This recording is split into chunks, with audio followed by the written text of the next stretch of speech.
In the autumn of 1538, England was a country being torn apart from the top down. King Henry VIII had severed ties with Rome, ordering the closure and destruction of the nation's Catholic monasteries. Their lands and wealth were confiscated, carved up, and handed out to the king's closest friends and favourites.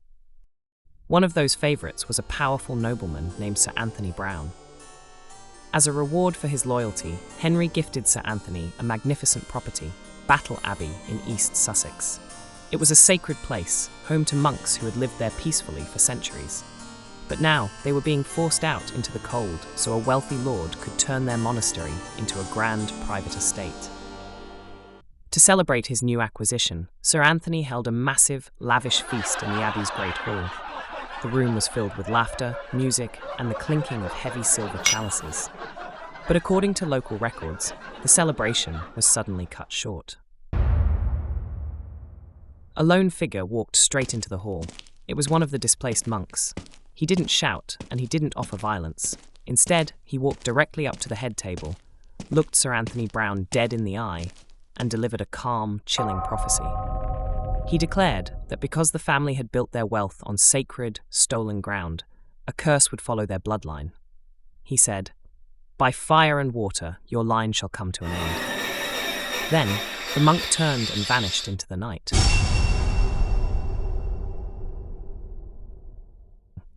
Now, for the next 250 years, it looked like the monk's curse was nothing more than empty folklore. The Browne family didn't perish. In fact, they thrived. They became the Viscounts Montague, accumulating staggering wealth. They constructed a breathtaking, sprawling Tudor mansion called Cowdray House, filled with priceless artwork, historical tapestries, and a massive library. Generation after generation lived in absolute luxury. The ancient warning of fire and water was entirely forgotten. That was until the closing weeks of September 1793. In the fall of 1793, the current heir to the fortune was George Browne, the 8th Viscount Montague. He was just 22 years old, a popular, wealthy young man travelling through Europe with his friends on a traditional grand tour.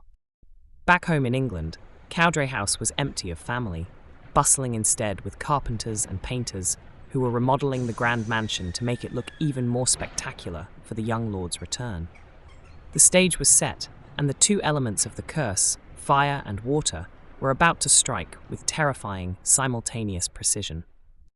On the night of September the 24th, 1793, a worker at Cowdray House left a small bucket of hot coals unattended in the north gallery. A stray spark caught the woodwork. Within hours, the fire spread through the dry timber of the ancient Tudor estate. Local villagers rushed to help, but there was nothing they could do. They watched in horror as the house, along with its priceless history and centuries of family treasures, burned completely to ash. But the curse wasn't done.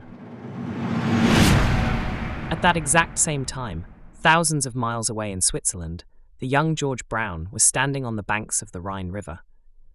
He was completely unaware that his ancestral home was burning to the ground.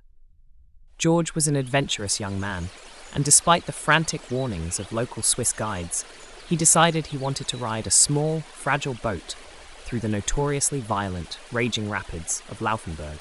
George and his friend pushed their boat into the churning water. Within seconds, the powerful currents took control. The boat struck a hidden rock, capsized, and both young men were pulled under.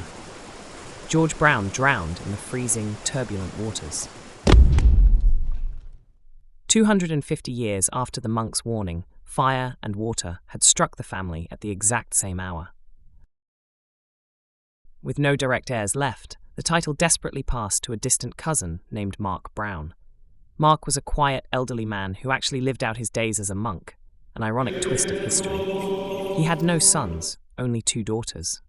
In a final, frantic attempt to keep the family line alive, both daughters eventually married, hoping to pass the remaining estate to their own children. But the ancient curse had one final debt to collect. In 1815, the 2 sisters, along with their husbands, went out for a peaceful boat ride on the scenic coast of Hampshire.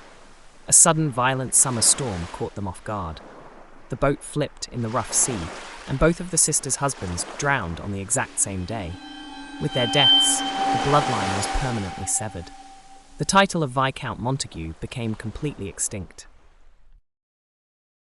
Today, if you visit the hauntingly beautiful, hollowed-out ruins of Cowdray House in Sussex, local visitors occasionally report seeing a silent lady in Tudor clothing walking along the crumbling, open-air walls. But the true chill of Cowdray isn't a shadow in the dark. It's the cold, documented timeline found in old newspapers and family letters.